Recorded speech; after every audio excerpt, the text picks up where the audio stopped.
Tässä Business-kahvila ja Jussi Westerinen. Minulla on tänään vieraana markkinoinnin ja myynnin mestari Jussi Liimatainen. Tervetuloa. Kiitos. Sä olet ollut parikymmentä vuotta tässä kaupallistamisen alueella markkinoinnin ja myynnin tehtävissä. Olet johtanut markkinointitoimistoa pitkän aikaa ja myöskin business-to-business myyntiorganisaatiota. Niin, tänään me keskustelemme siis markkinoinnin ja myynnin yhdistämisestä. Ja mistä näkökulmasta me nyt tarkastellaan tätä aihetta tänään? Joo. No ensinnäkin mä oon valinnut näkökulmaksi tämän tietoisesti tämän markkinoinnin ja myynnin yhdistämisen, koska mun mielestä suomalaisilla yrityksillä on erittäin suuri tarve nimenomaan yhdistää myyntiä ja markkinointia. Ja jos sitten vielä vähän tarkennetaan näkökulmaa, minkä tyyppisiin yrityksiin ja mistä haluan puhua, niin nimenomaan kansainvälistyvät suomalaisyritykset, koska siellä on mielestäni suurin potentiaali myynnin ja markkinoinnin saralla. Hyvä. Mitkä ne suurimmat haasteet nyt tällä hetkellä on? Miten koet tämän asian? No suurimmat haasteet varmaan tuossa yritysjoukossa niin on lähteä ylipäätään sieltä kaupallistamisesta, että suomalaiset on perinteisesti hyviä kehittämään tuotteita, insinööriosaamisessa ollaan maailmanluokkaa ja siihen ollaan paljon satsattu, mutta sitten kun niitä tuotteita pitäisi saada markkinoille, niin usein ne ongelmat alkaa tai haasteet alkaa sieltä ja näkisin, että siellä ne suurimmat haasteet on. Et meillä ei ole oikein sellaista markkinoinnin traditiota, jos markkinoinnilla tarkoitetaan tässä tapauksessa go-to-markettia ja myynnin ja markkinoinnin yhdistämistä, miten sinne markkinoille päästään ja miten saadaan myyntiä aikaan, niin semmoinen traditio täällä on aika ohut ja siihen osaamiseen pitäisi satsata. No, minkälaista erityisosaamista se nyt tässä kohtaa vaatii? No, hyvinkin perusmarkkinointi erityisosaamista, eli tyypillisesti noissa kansainvälistyvissä suomalaisyrityksissä niin siellä on kohtuu iso myyntiorganisaatio, hyvin pieni markkinointiorganisaatio tai ei ollenkaan markkinointiorganisaatiota ja melko ohuet resurssit myynnin ja markkinoinnin johtamiseen. Eli mä sanoisin, että se osaamisen vahvistaminen lähtee sieltä johtamisen vahvistamisesta. Eli pitää ymmärtää, että myynti ja markkinointi tulee yhdistää ja sitten lähteä kasvattaa kompetenssia sinne markkinointiin ja saada myynnin hyväksyntä tälle toiminnalle. Eli hyvästä johtamisesta se kaikki alkaa. No tuossa vähän sivuttiinkin sitä jo, mutta onko suomalaisilla yrityksillä sitä osaamista? Toisilla on, toisilla ei. Mä en usko, että meillä on mitään geneettistä puutetta markkinointiosaamisessa, että Rovion Peter Westerbacka on sanonut osuvasti, että suomalaiset on maailman parhaita markkinoijia, ja hän on itse myöskin käytännössä osoittanut sen. Kaikki yritykset ei ole, mutta kaikki yritykset voi olla, ja se positiivinen haastehan tässä meillä onkin nyt nimenomaan niin kuin luoda enemmän semmoisia yrityksiä, jossa tämä toteutuu, ja se on täysin mahdollista. Aivan. No, mitäs nyt sitten pitäisi tehdä? Just nyt, ei tulevaisuudessa, vaan juuri nyt. No, niin sanotusti ottaa tämä markkinointi haltuun, että se on tietyllä tavalla helpompaa kuin koskaan. Markkinointiteknologiat on kehittynyt valtavasti, digitaalisuus, internet antaa huikeasti mahdollisuuksia maailman vallottamiseen ihan yrityksen omin voimin, ei tarvita mitään miljardi tai edes kymmenien miljoonien tai saati miljoonien budjettia. Omin voimin voidaan edetä, kun vaan lähdetään rakentamaan sitä osaamista ja ennakkoluulottomasti tekemällä oppii pohjalta lähdetään kokeilemaan asioita. Siitä se alkaa. Mitä tapahtuu, jos näin ei tehdä? No mun kokemuksen mukaan seurauksena on nopea näivettyminen tai hidas kuolema yrityksille. Ei tässä hirveästi vaihtoehtoja ole. Että aika nopeasti pitäisi pystyä toimimaan.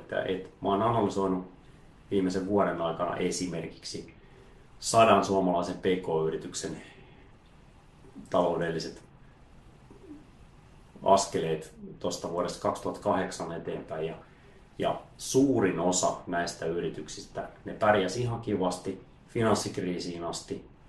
sillä, että heillä oli vanhoja, hyviä perinteisiä asiakkaita, joita he palveli, ja hyvin myyntipainotteista se kaupallistaminen, tuotanto- ja myyntipainotteista.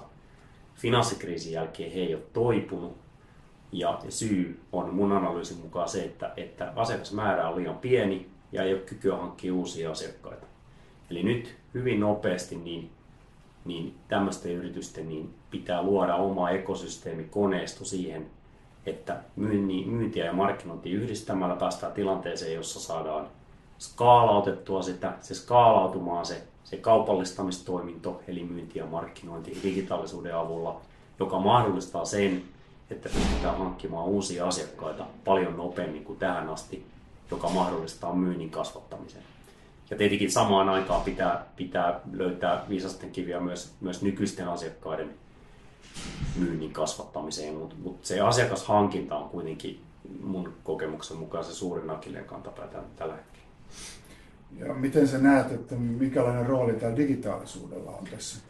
Hyvin keskeinen, koska tämmöisessä vanhassa fyysisen myynnin maailmassa ainoa tapa skaalata myyntiorganisaatiota oikeastaan oli palkata lisää myyjiä tai hankkia uusia jakelukanavia, jotka oli erittäin niin kuin korkean kustannuksen toimia molemmat, jossa skaalautuminen tapahtuu ainoastaan kustannuksia kasvattamalla.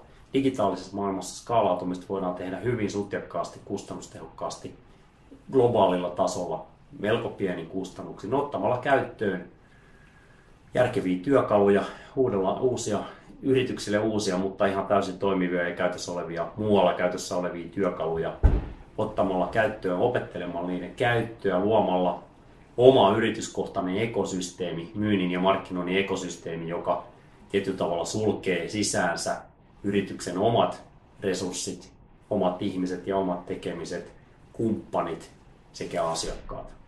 Jokaisen yrityksen pitäisi luoda tämmöinen oma myynnin ja markkinoinnin ekosysteemi, joka mahdollistaa skaalautumisen maasta toiseen ja tarvittaessa vaikka globaalisti. Niin Jussi, mainitsit tuossa tämän markkinoinnin ja myynnin ekosysteemin. Niin miten tämmöinen ekosysteemi konkreettisesti rakennetaan? Juu, niinpä mainitsin. Konkreettisesti sellainen rakennetaan siten, että valitaan työkaluja, digitaalisia työkaluja, keskeisiä markkinoinnin työkaluja, jotka valjastetaan yrityksen tämän ekosysteemin palvelukseen, jos näin voisi sanoa. Ja mitä mä näillä työkaluilla tarkoitan, niin tarkoitan hyviä verkkosivuja ja sitä järjestelmää, jonka päälle ne verkkosivut on rakennettu, hyvää sähköpostimarkkinointijärjestelmää, analytiikkaa, jolla pystytään seuraamaan, että mitä siellä verkkosivuilla tapahtuu ja minkälaista responssia nämä sähköpostit saa. Sen lisäksi mä ottaisin tuohon vielä mukaan jonkunlaisen arsenaalin sosiaalisen median työkaluja, vähän yrityksestä riippuen, esimerkiksi Twitter, ja sitten analytiikan, jolla tätä koko hommaa sitten pyöritetään. Tällä pääsee jo hyvin liikkeelle, että toki sinne voi lisätä monia muitakin asioita. Ehkä vielä yksi täsmennys ja lisäys, että hakukoneoptimointi ja Google-maailman haltuunotto niin on hyvä ottaa tuohon lisää.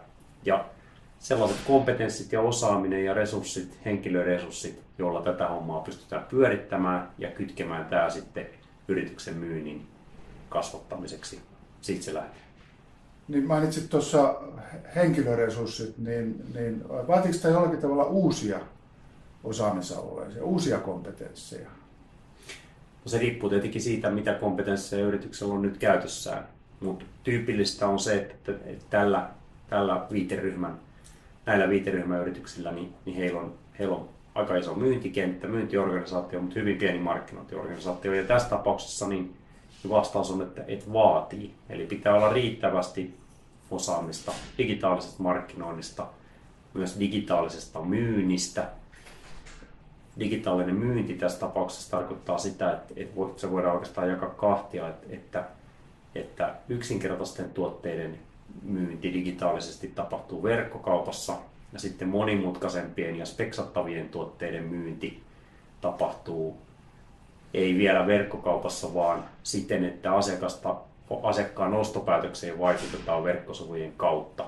Eli Aalto-yliopiston tutkimuksen mukaan 80% monimutkaisten tuotteiden ostajista ei halua, että heitä häiritään ostoprosessin 2 ensimmäisessä vaiheessa. Ja tämä tarkoittaa sitä, että verkkosivujen pitää olla niin hyvät, että pystytään kuljettamaan sitä asiakasta niiden 2 ensimmäisen vaiheen yli, ja vasta sen jälkeen se fyysinen myynti tai myyjä tulee siihen kuvioon mukaan. Niin tosiaan esimerkiksi Kanadasta löytyy yritys, joka myy kokonaisia jätteenkäsittelylaitoksia puhtaasti verkon yli, ja kauppa käy. Juuri näin. Tässä on positiivinen haaste monelle suomalaiselle yritykselle, että täysin mahdollista, joskin erittäin vaikeaa. Ja mä sanoisin näin, että polku lähtee kuitenkin siitä, että ruvetaan luomaan edellytyksiä, että pystytään vaikuttamaan asiakkaiden ostopäätöksiin verkossa. Ja se, että se lopullinen kauppa tai transaktio saadaan siellä tehtyä, niin se vaatii jonkun verran harjoitusta, jonka aloittaminen perustuu siihen, mitä nyt tässä ollaan puhuttu. Minkälaisen viestin sä haluaisit nyt välittää suomalaisille yrityksille? Mun mielestä ihan keskeinen asia on, että olla rohkea ja ruveta tekemään. Eli me eletään tämmöisessä tekemällä oppii maailmassa, joka on erilainen maailma kuin se vanha suunnittelusta tuotantoon maailma. Eli maailma on tänä päivänä täynnä mahdollisuuksia, kustannustehokkaita työkaluja, digitaalisuus, internet mahdollistaa niiden hyödyntämisen, mutta siinä ei ole mitään muuta reseptiä kuin, että olla rohkea ja ruveta tekemään.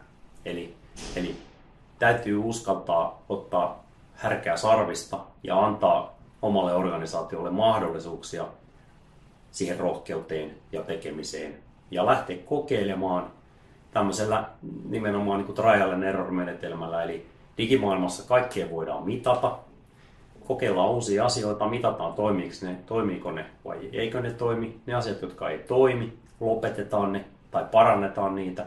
Ne asiat, jotka toimii, pidetään niistä kiinni ja parannetaan edelleen. Tämä on näin niin kuin reseptitasolla yksinkertaista, mutta käytännössä vaatii aika paljon rohkeutta ja ahkeruutta.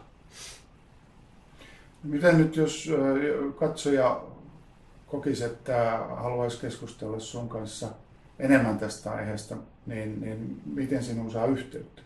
jussi.liimatainen@icloud.com tai 050 5677 548 tai sitten myöskin Vipu-nimisen organisaation kautta, jossa mä oon mukana, eli www.vipunet.com sivujen kautta. Selvä. Kiitoksia Jussi Liimatainen.